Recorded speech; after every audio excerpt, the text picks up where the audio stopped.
Ayan, dahil sa marami tayong naaning apricot, ayan, gumawa tayo ng jam. Ayan, nilagyan ko siya ng sugar and then calamansi or lemon. Ayan. So, haluin lang natin mabuti para hindi siya manikit. Nilagyan ko rin siya ng konting asin para naman mag-agaw yung tamis, asim, at alat. Ayan, konting-konting asin lang. Ang ating ginamit na sugar is asukal na brown. Ayan, brown sugar ang ginagamit ko palagi dahil ayoko ng refined. Ayan.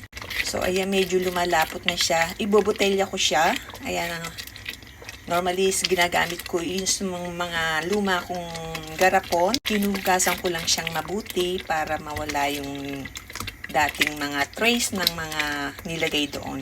Masarap itong ipalaman lalo na't may kasamang butter. Pero hinay-hinay lang sa pagkain dahil nakakataba ito dahil nga sa sweet siya. Okay, ayan, malapit na siya. So, pwede na natin ilagay sa ating mga garapon. So, ayan na, ang init.